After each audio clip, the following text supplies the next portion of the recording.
दंगल देश की संसद में चल रहा है। वक्फ बिल लोकसभा से कल रात पारित हो चुका है। राज्यसभा में इस वक्त चर्चा चल रही है। ऊपरी सदन में भी बिल का पारित होना तय ही माना जा रहा है, क्योंकि दोनों ही सदनों में सरकार बहुमत में है। बस चंद घंटों का इंतजार है, जिसके बाद राष्ट्रपति के दस्तखत के बाद देश को एक नया वक्फ संशोधन कानून मिल जाएगा। हालांकि विरोध पुरजोर हो रहा है।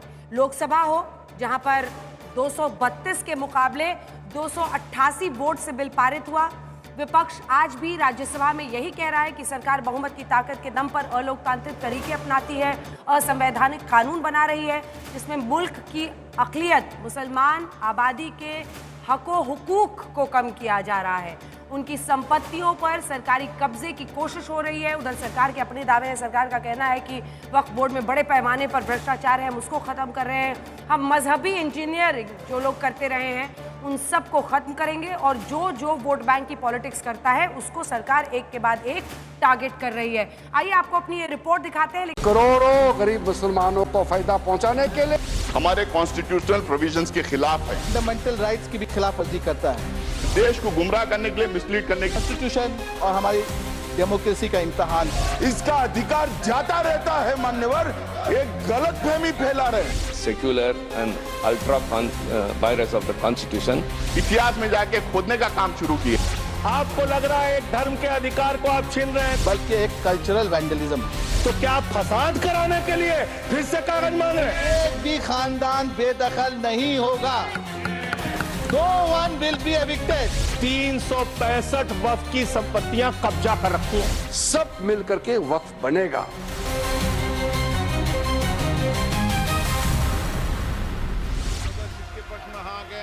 वक्फ संशोधन बिल लोकसभा से आधी रात को पूरे बहुमत से पारित हो गया।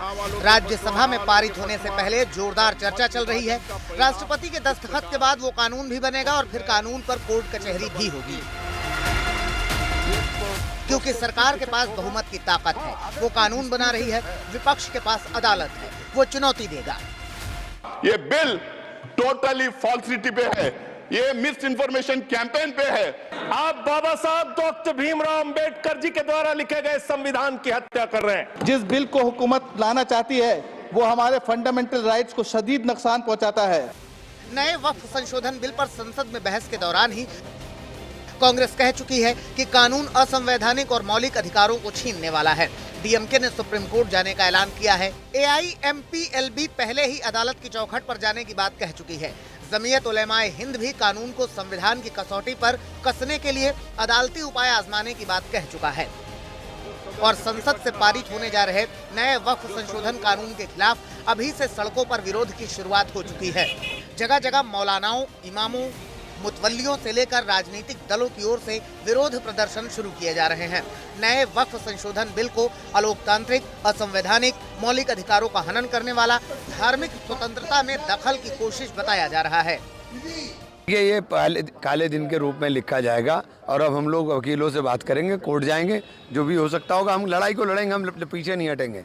जितने हमारे को लीगल प्रोविजंस हासिल हैं, जितने कॉन्स्टिट्यूशनल प्रोविजंस हासिल हैं, जितने डेमोक्रेटिक अधिकार हमको हासिल है, उसको सामने रखते हुए पूरे देश में देशव्यापी पीसफुल एजिटेशन चलाएंगे। ये मेजोरिटेरियन अप्रोच है, अनकॉन्स्टिट्यूशनल है, और जो हुकूक हैं इनको गस्ब करने की कोशिश है। जी, चुनौतियां बनी रहती है। हमने इससे पहले भी कई सारे ऐसे एक्ट देखे हैं जो माननीय सर्वोच्च न्यायालय में कई सारे लोगों ने चैलेंज किए हैं। சர்ச்சைக்குரிய இந்த சட்ட திருத்தத்துக்கு எதிராக உச்சநீதிமன்றத்தில் திராவிட முன்னேற்ற கழகத்தின் சார்பில் வழக்கு தாக்கல் செய்யப்படும் என்பதை இம்மாமன்றத்தில் தெரிவித்துக் கொள்கிறேன்। फिलहाल तो कानून बनना बाकी है। अधिसूचना जारी होने के बाद ये देश भर में लागू होगा, लेकिन अभी से कानून के जानकार इस कानून को अदालत में चुनौती देने के लिए पर्याप्त आधार गिनाते दिख रहे हैं।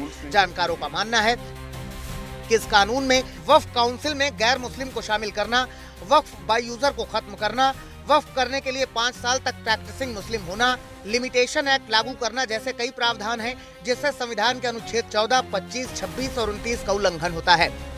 और इन्हीं बुनियादों पर इस कानून को अदालत में चुनौती देने की तैयारी चल रही है। फिलहाल बिल राज्यसभा से पास होना है और राष्ट्रपति की मंजूरी के बाद उसकी अधिसूचना जारी होनी है।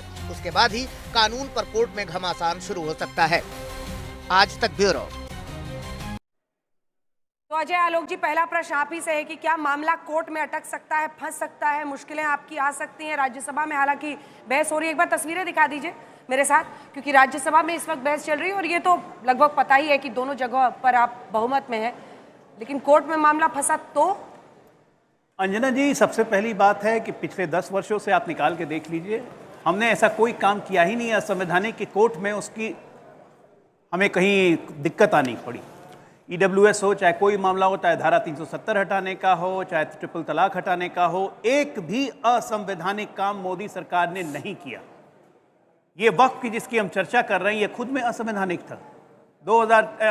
1913 से चलिए ना, जब अंग्रेजों ने मुसलमान कानून बनाया, 13 में बनाया, 23 में बनाया, वक्त की संपत्ति को मैनेजमेंट करने के लिए। आज झूठ मूठ के इसको हिंदू मुसलमान का रंग दिया जा रहा है अपने तथाकथित राजनीतिक फायदों के लिए।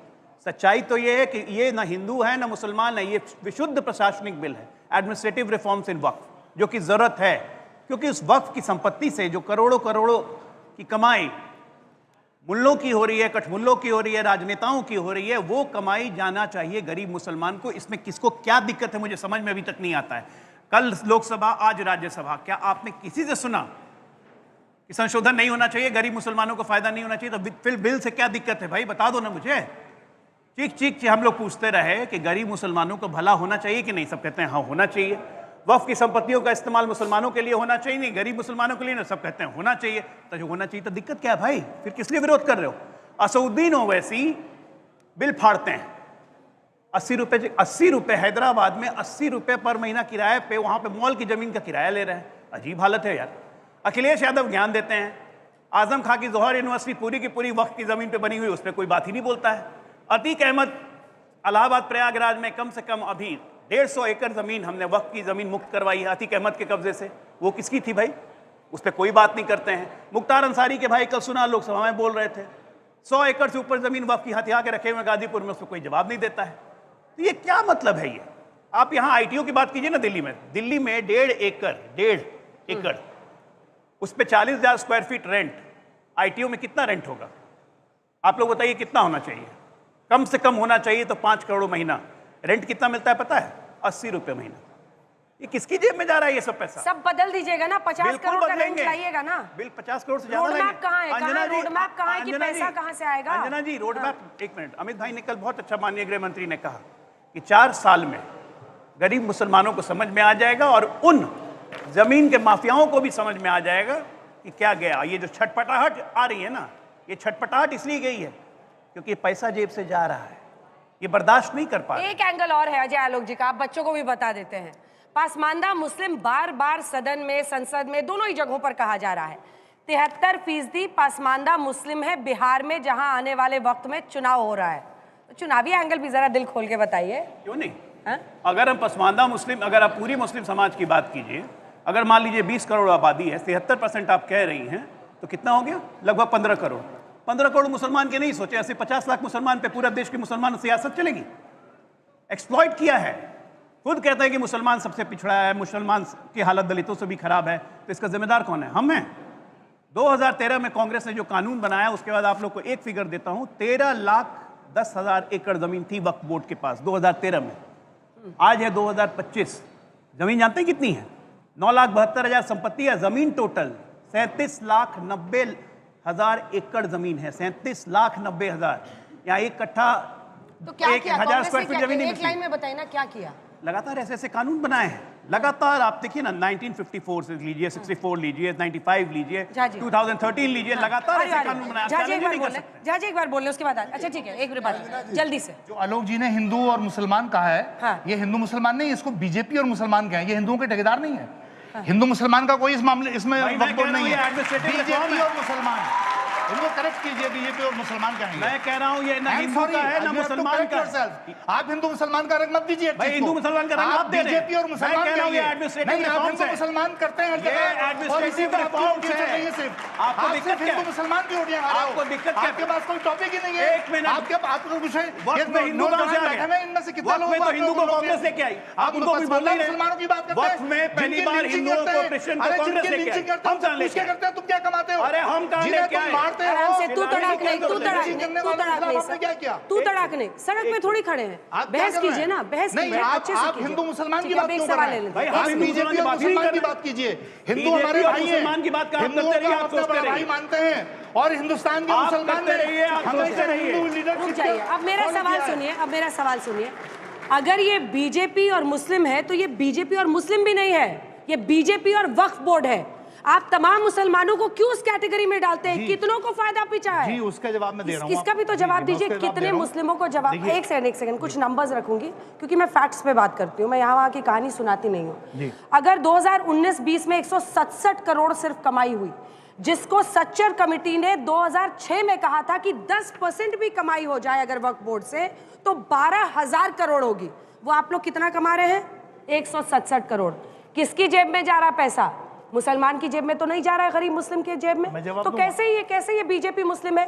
ये बीजेपी और वक्फ बोर्ड है, ये देश और वक्फ बोर्ड है, ये लैंड ग्रैबर्स यानी जमीन हड़पने वाले लोगों के खिलाफ जंग है। देखिए नहीं, वक्फ बोर्ड के चेयरमैन जो बनते हैं, जो स्टेट गवर्नमेंट होती है, जहां पे बीजेपी की गवर्नमेंट है वहां बीजेपी का आदमी चेयरमैन बनता है, जहां कांग्रेस की गवर्नमेंट है वहां कांग्रेस का, जहां आम आदमी पार्टी की थी वहां आम आदमी का चेयरमैन बनता है। इसमें हम बिल्कुल इस बात को मानते हैं, आम मुसलमान इस बात को मानता है कि जो भी चेयरमैन बनता है वो अपनी जेबें भरता है और उसके अंदर कितने कॉलेज खोले, कितने अस्पताल खोले, आज सब जानना चाहते हैं। एक बार बच्चों को दिखाइए। मौलाना मोहम्मद अली जौहर यूनिवर्सिटी की बात की, अभी जौहर यूनिवर्सिटी एक सेकंड सर, एक सेकंड, किसकी बात की? नहीं, जलेबी नहीं बनाएंगे। आज सबको जानना है कितने कॉलेज खोले, कितने स्कूल खोले, कितने अस्पताल खोले, बताइए। क्योंकि दीन का है ना, ये अल्लाह की जमीन हो गई, उस संपत्ति से आपने कितने स्कूल कॉलेज अस्पताल? मैं वही कह रहा हूँ, मौलाना मोहम्मद अली जौहर यूनिवर्सिटी की बात की, वो जौहर यूनिवर्सिटी है। कहीं और जा रहे हैं। मैं आप इनको बाहर रखिए, मैं आपसे फिर से पूछ रही हूँ, टेक 3, कितने कॉलेज खोले, कितने स्कूल खोले हैं, लेकिन बहुत कम खोले, उतने नहीं खोले जितने खोलने चाहिए थे। हैं, बिल्कुल है, न्यू होराइजन स्कूल है, हॉस्पिटल्स है, अरे बहुत हैं। मैं लिस्ट लेकर नहीं आया, मुझे नहीं मालूम था ये सवाल किया जाएगा। तैयारी नहीं की आपने? नहीं, इसकी लिस्ट तैयारी के साथ आया। बिल्कुल ठीक है, मैं मानता हूं। नहीं, ये सवाल गलत नहीं है, नहीं ये सवाल का है, वक्फ बोर्ड का कैसे? ठीक है, आशुतोष जी को बोलने दीजिए। आशुतोष, कैसे ये सवाल ही अपने आप पे गलत कैसे? सवाल गलत। अच्छा, अब आप इनके पीछे छिपने लगे। एनक्रोचमेंट का सवाल है, अगर एनक्रोचमेंट का सवाल है, भ्रष्टाचार का सवाल है, तो फिर दिल्ली के अंदर न जाने कितने इलाके सब एनक्रोचमेंट है, हटाइए ना उनको।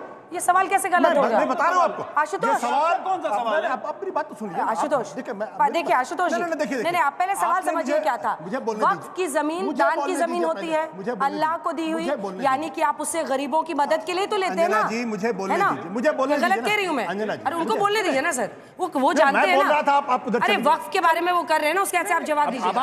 वो पैसा तो इसी के लिए जाता है ना। मुझसे ज्यादा जानते हैं, तो मैं चाहूंगा कि मेरे बदले आशुतोष बोले। मैं कह रहा हूं कि ये पूरा एक गलत नैरेटिव बनाने की कोशिश की जा रही। हकीकत क्या है? हकीकत क्या है? या तो आप या तो आप एक तरफ आप ये कहते हैं कि जो 5 साल मुसलमान है उसी को वक्त की बात होगी। अगर आप मुसलमान आइडेंटिटी, रिलीजियस आइडेंटिटी पर बात कर रहे हैं तो फिर प्रॉपर्टी का सवाल नहीं है। अगर प्रॉपर्टी का सवाल है तो मुस्लिम आइडेंटिटी का सवाल नहीं है। तो आप क्यों कह रहे हैं 5 साल आप मुसलमानों को तभी आप वक्त आप मुझे बात करने दीजिए। अजय जी मुझे बात करने दीजिए ना, मुझे बात करने दीजिए। दूसरा प्रश्न इस बात को लेकर ये है कि अगर ये आप उसको कह रहे हैं कि ये लैंड का मसला है, मैं तो सीधे तौर पे कह रहा हूं ये लैंड का मसला नहीं है। जो चीज अल्लाह के नाम पे दी गई है, अल्लाह के नाम पे जमीन दी गई है, तो ये सीधे सीधे रिलीजन का सवाल है, धर्म का सवाल है, मजहब का सवाल है। आप उसको कह रहे हैं चैरिटेबल ट्रस्ट के नाम पे बनाना चाहते हैं। जो धर्म का सवाल है, जब आप खुद ही कह रहे मुसलमान होंगे तभी आप हो पाएंगे। यानी आशुतोष जी आज आप शो में सच्चर कमेटी, एक सेकंड, सच्चर कमेटी के रिकमेंडेशंस को नकार रहे हैं। अलग सवाल है, कितने मदरसे चिल्लाने से थोड़ी सही हो जाएगा। सवाल का भी तो जवाब दीजिए। एक second, don't wait for your turn sir, please wait. तो बहुत सारे मंदिर ऐसे हैं जहां बहुत सारे चर्च ऐसे हैं। सच्चर कमेटी को आप डिफाई कर रहे हैं। जो आज की तारीख में हर कोने में सूट करता है उसे लड़ना। हर कोने में मेरे सवाल का जवाब नहीं दीजिएगा। हर कोने में मंदिर मस्जिद बन रही है। मुसलमान के नाम पे क्यों? मुसलमान के नाम पे क्यों शुरू कर दिए? मुसलमान के नाम पे अगर आपको लग रहा है सड़क चौराहे की बहस है तो please sir, Bharatiya Janata party के 8 लोग बोले कि मुसलमान एमपी बोलने के लिए। I don't want to do this shouting business. Please sir, wait for your turn.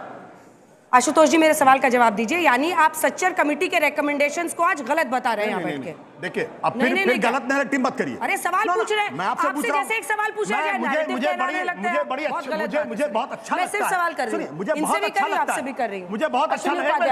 Anjana जी आपके सवाल का जवाब दें। हाँ। मुझे बहुत अच्छा लगता है कि जब भारतीय जनता पार्टी आरएसएस के लोग सच्चर कमेटी की कस्में खाते हैं। अब देखिए जो वही लोग थे जिन्होंने सच्चर कमेटी की रिपोर्ट को कूड़ेदान में फेंक दिया था और कहा था कि ये दरअसल पोलराइजेशन का आपको बिल्कुल यही बात थी 100%। एक बार सैकड़ों डिबेट इसमें मैं खुद कर चुका हूं जब सच्चर कमेटी के आरएसएस के लोग उसको बताइए ना मुझे फेंकते तो नहीं फेंकते, बताइए मान्यवर आप बताइए। मान्यवर आप बताइए एडमिनिस्ट्रेटिव रिफॉर्म्स वक्त में होने चाहिए नहीं? मैं कहता हूं कि आप रिलीजन के मामले में कैसे दखलंदाजी कर सकते हैं? रिलीजन का मामला ही नहीं है। बिल्कुल रिलीजन का मामला है। आप गुमराह करने की कोशिश कर रहे हैं। ये रिलीजन का मामला है, धर्म का मामला है, मजहब का मामला है। आप किसी मंदिर के अंदर कर दीजिए, आप करिए किसी मंदिर के अंदर। चलिए इसके बाद में आ रही हूँ। झा जी आपकी तरफ से 2-3 बहुत प्रबल वक्ता है, आपको बोलने देंगे, थोड़ा सा इंतजार कीजिए। अंजना जी 500 साल मुगलों की गुलामी, 200 साल धर्म की बात है, क्यों इंटरफेयर कर रहे हैं? चंद्रगुप्त मौर्य के बारे में बात, चलो ठीक है, गुप्तकाल के बारे में बात करें। मैं आशुतोष जी को उत्तर देता हूं। भारत के संविधान के किसी एक पन्ने पे एक बार वक्फ बोर्ड, वक्फ ट्रिब्यूनल, आशुतोष जी मैं आपको चैलेंज करता हूं, मुझे दिखा दीजिए कहीं लिखा हो तो। उससे क्या फर्क पड़ता है? अरे फर्क पड़ता है, एक बार रुकिए, मैं बता रहा हूं।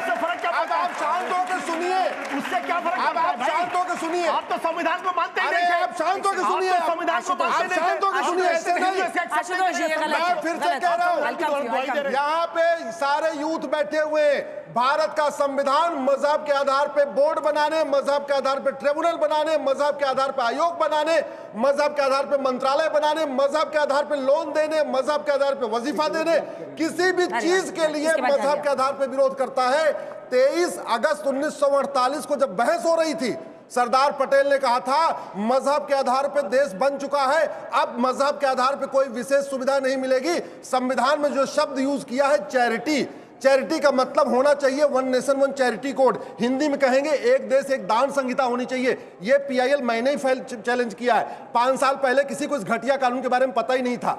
5 साल पहले मैंने जब इस कानून को चैलेंज किया तो जज साहब चौंक गए और सबको नोटिस हो रखा है। देश भर में 150 PIL चल रही है। सुनिए, अभी तुम बोलिए मत, आपका ज्ञान मैंने खुद सुन लिया। मैं फिर से चैलेंज करता हूँ, मैं चुप हूँ। अब मैं आपको मेरा चेहरा मैं आपको आंकड़े देता हूं। 700 साल की गुलामी में कुल वक्फ प्रॉपर्टी थी 50,000 करोड़। 1950 में वक्फ प्रॉपर्टी थी 50,000 करोड़, 50,000 एकड़, सॉरी 50,000 एकड़। पहला वक्फ एक्ट बनाया जिन्ना ने 1913 में। 1913, 1923, 1950 जी कर रहे थे। कुल मिला के 700 साल की गुलामी में अंजना जी 50,000 एकड़ जमीन हुई। उसके बाद नेहरू जी ने बनाया 1954 में, इंदिरा गांधी ने उसको और खतरनाक बनाया, राजीव गांधी ने और खतरनाक बनाया, और सबसे घटिया कानून बनाया नरसिम्हा राव 1995 में, और उससे घटिया बनाया 2013 में मनमोहन सिंह ने। नतीजा ये हुआ जो जमीन 1950 में मात्र 50,000 एकड़ थी, आज की डेट में वो जमीन लगभग 40 लाख एकड़ हो गई। यानी 700 साल की गुलामी में 50,000 एकड़ वक्फ प्रॉपर्टी थी और 75 साल की आजादी में 40 लाख एकड़ हो गई, 80 गुना जमीन बढ़ गई। मैं पूछता हूं दान कौन करता है? जिसके पास जमीन होती है। बताएं ना बुखारी साहब उन्होंने कितने एकड़ जमीन दान किया? बताएं ना मदनी साहब कितने एकड़ जमीन दान किया? बताएं ना ओवैसी कितने जमीन दान किया? अरे आप बताओ, आपके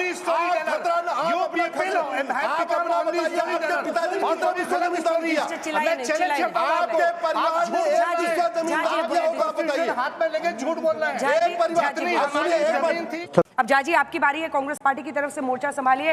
वो ये आरोप लगा रहे हैं कि 70 सालों से मुस्लिमों की ये हालत किसने बना के रखी? वो कह रहे हैं हम तो उद्धार की नीयत से आए हैं। देखिए, एक लाइन याद आ रही है मेरे को, ढूंढोगे तो हर मोड़ पे मिल जाएंगी लाशें, पर देखोगे तो शहर में कोई कातिल नहीं मिलेगा। तो बात यह है कि आज भाजपा ये माहौल तय कर रही है कि हर तरफ बेरोजगारी है, भ्रष्टाचार है, जबरदस्ती अतिक्रमण है, और ये कहते हैं कि पिछले 10 सालों में वक्फ ने जमीनें हड़प ली हैं। तो भैया सरकार किसकी थी जरा बताइए पूरे देश में?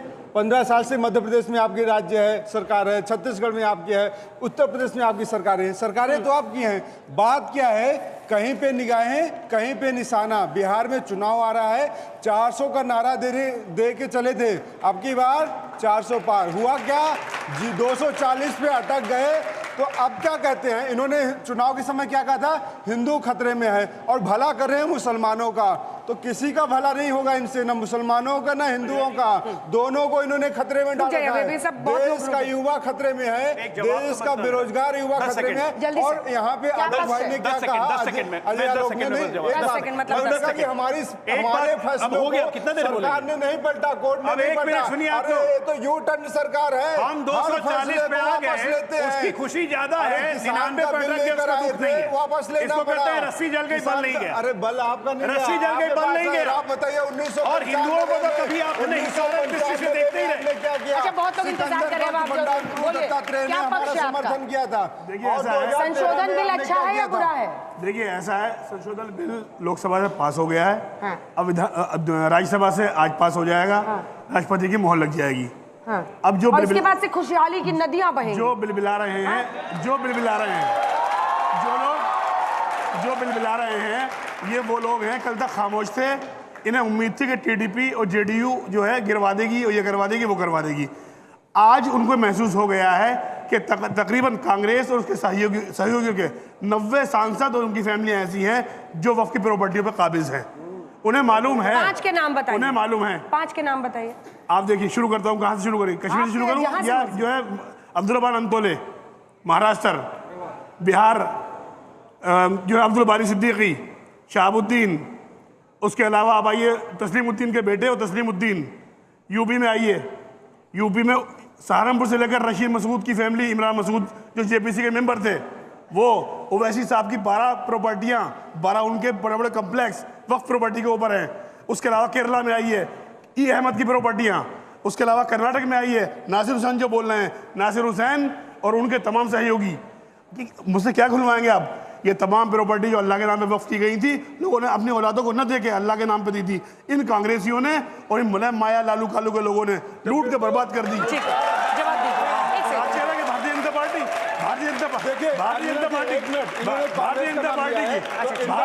पार्टी की सरकार, बात सुनिए, 5 बार अमेंडमेंट किया गया, जितने बार, बात सुनिए, भला किया नहीं किया, अरे बात तो सुनिए, पहले मेरी बात सुन लीजिए, मेरी बात पहले सुन लीजिए। पहली शिक्षा नीति मुसलमान ने बनाया था, ऐसा है, जितनी बार अमेंडमेंट हुआ है कांग्रेस ने किया, बात है, जितनी बार अमेंडमेंट किया अपने मकसद के लिए, अपने फायदे के लिए कांग्रेस ने किया। चाहता हूँ कि मुसलमानों के लिए कल से दूध की नदियां बह जाएं, इस देश में खुशहाली आ जाए, लेकिन ऐसा होने वाला नहीं है। पॉइंट बनाया, रुकिए, कांग्रेस पार्टी की तरफ से जवाब तो देंगे ना, आप बोलिए। मेरी बात पूरी सुन लीजिए, अगली बारी में मेरी बात पूरी हो जाए, खत्म तो कीजिए, 3 सेकंड में। अभी बचा ही है। जितनी बार अमेंडमेंट किया है कांग्रेस ने अपने फायदे के लिए किया, फिर लोगों के नेताओं के फायदे के लिए किया। पहली बार पब्लिक के फायदे के लिए अमेंडमेंट हुआ है। ठीक है, बोलिए, एक लॉयर के तौर पर बोलिए, क्योंकि कई लोग ये कह रहे हैं कि सुप्रीम कोर्ट में हम चैलेंज करेंगे। कैसी बातें करते हैं? Please wait for your turn sir. Court में ये चैलेंज होता है, तो ये कुछ टेक्निकल ग्राउंड हैं जो इसमें जहां पे ये हो सकता है। क्या? जैसे अभी इस पैनल में इन्होंने बताया कि यहाँ पे इसमें कोई पूरे कॉन्स्टिट्यूशन में वक्फ शब्द नहीं, नॉट रिक्वायर्ड। मैं बताता हूँ, आर्टिकल 26 ऑफ द कॉन्स्टिट्यूशन पढ़िए, आपके पास किताब है, आप पढ़ सकते हैं, जो कि टीएमए फाउंडेशन वाले केस में 2003 में सुप्रीम कोर्ट ने कहा था कि कोई भी state will not have the power to interfere into any religious authority to do their programs. जो कहाँ है आप मुझे वो बताओ। नॉट रिक्वायर्ड, आपको चैलेंज कर रहा हूँ, भारत के संविधान में वक्फ कहाँ है? अगर कॉन्स्टिट्यूशन आर्टिकल 26 संविधान के किस संविधान है, असली वाला हमारा जो संविधान है, मैं इस चैनल के थ्रू बताना चाहूंगा, हर रिलीजन को, हर रिलीजन को ये पावर दिया जाता है। हमारे संविधान में हर रिलीजन को पावर दिया जाता है कि वो अपने अफेयर्स को अपने तरीके से मेंटेन करें। मजहब के आधार पे बोर्ड और मजहब के आधार पे ट्रिब्यूनल बन सकता है। ये बहुत अच्छा पॉइंट आपने बताया। बहुत अच्छा पॉइंट है, इसका जवाब बताइए। क्या मजहब के आधार पर ट्राइब्यूनल, मतलब आप भी, ऐसे नहीं बहस होती। आप अगर मजहब की, आप भी वो काला खत्म करो ना। आपको ऐसा क्यों लग रहा है? हिंदुओं के जो ट्रिब्यूनल है, जो संस्थाएं कौन सा ट्रिब्यूनल है? कौन सा ट्रिब्यूनल है हिंदुओं का? खत्म करो ना। सारे ट्रिब्यूनल सेकुलर है, सारे के सारे सारे मंदिर कैसे बहस नहीं होगा? उनको बोलने दीजिए। एक नाम बताइए, एक नाम वक्फ बोर्ड नहीं है ट्रिब्यूनल, वक्फ का अलग ट्रिब्यूनल होता है। अरे आप हिंदू रिलीजियस कहाँ से आ गया? आप कंफ्यूज कर रहे हैं, आप गुमराह कर रहे हैं लोगों को भी। अरे अब सुन लीजिए, एक सेकंड, बच्चे इंतजार कर रहे हैं। आशुतोष जी, एक सेकंड, आशुतोष जी, बोर्ड और ट्राइब्यूनल के बीच में फर्क नहीं कर रहे हैं आप, क्या प्रॉब्लम है? फर्क नहीं कर रहा, वो गुमराह करने की कोशिश कर रहा है, वो गुमराह करने की कोशिश कर रहा है, वो गुमराह करने की कोशिश कर रहा है। लॉयर टू लॉयर एक बार होने दीजिए, लॉयर टू लॉयर। लेकिन एक बेसिक फर्क है, अपने दर्शकों को बता दें, आपको यहाँ कोई कंफ्यूज ना करे। बोर्ड अलग होता है, हिंदुओं का भी है मंदिरों का, और इस्लाम में भी है, वक्फ बोर्ड है। ट्राइब्यूनल की बात हो रही है, ट्राइब्यूनल सिटिंग्स करता है, जजमेंट पास करता है। ट्राइब्यूनल, प्लीज वेट, ट्राइब्यूनल क्या ट्राइब्यूनल मजहब के आधार पर हो सकता है? करके दिखाइए ना, वो भी तो मैनेज करते हैं, वो भी तो मैनेज करते हैं। वैष्णो देवी में मैनेज करते नहीं, मैनेज करते कोई कमेटी है कि मैनेज करेगी? है, बताइए ना मुझे। अरे 3 लोग वेट कर रहे हैं, चुप हो जाइए प्लीज। क्या आप बात कर रहे हैं? कॉन्स्टिट्यूशन तो समझ तो लीजिए। कॉन्स्टिट्यूशन में हर रिलीजन को समझाइए मत, मुझे बताइए भारत का संविधान बोलने दीजिए। आप भी काला कोट पहने, आप भी सुप्रीम कोर्ट जाते हैं, आप भी मानते हैं कि इस देश की अदालतें तय करेंगी मामले। ऐसे में क्या धर्म के आधार पर एक ट्राइब्यूनल, एक जुडिशरी बैठ सकती है? आंसर कीजिए। मैडम, इस सिचुएशन में जो ये अमेंडमेंट्स हुई हैं, हम उसकी बात कर रहे हैं कि जो इस अमेंडमेंट में जो अनकॉन्स्टिट्यूशनल एस्पेक्ट सवाल है, बताइए ना सर, जवाब मैं मान लिया। जो आप सबमिट कर रहे हैं, अनकॉन्स्टिट्यूशनल एस्पेक्ट इसमें क्या है? आखिरी रिस्पॉन्स आपसे, उन्होंने खुद ही मान लिया धर्म के आधार पर ट्रिब्यूनल नहीं हो सकता है संविधान के तहत।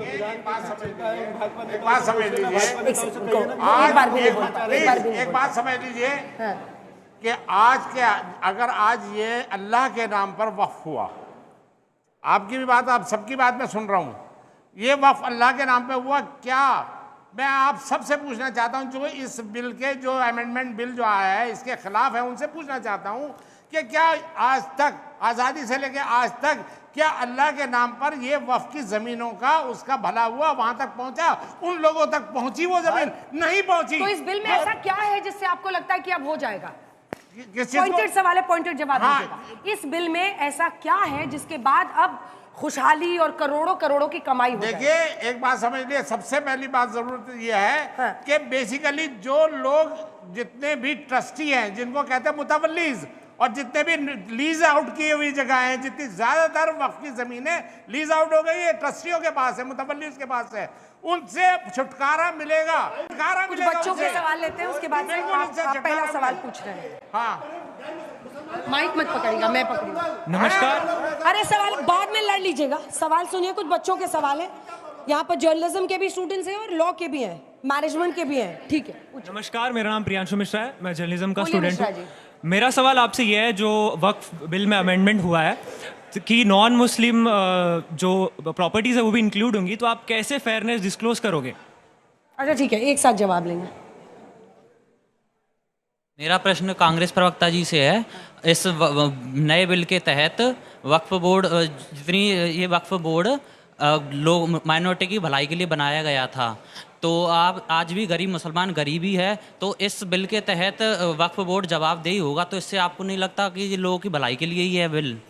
2 लाइन का जवाब दीजिए। देखिए, इस देश में आज भी 80 करोड़ लोगों को नरेंद्र मोदी जी 5 किलो राशन दे रहे हैं, तो क्या नरेंद्र मोदी जी से हम सवाल नहीं करेंगे? ये हिंदू और मुसलमानों की बात नहीं, बात है जवाब दे रहे हैं। सुन तो लीजिए, मेरा नंबर है ना, मैं जनता से बात कर रहा हूँ, आप बीच में क्यों कूद रहे हैं? और डांटिए मत ना, जवाब दीजिए। वो पूछ रहा है कि अगर जवाबदेही तय होती है वक्त की तो क्या दिक्कत है, उसका ये सवाल। मैं वही कह रहा हूँ कि वक्त की बात है, आज मुसलमान गरीब हैं, क्या इस देश में मुसलमान ही गरीब हैं?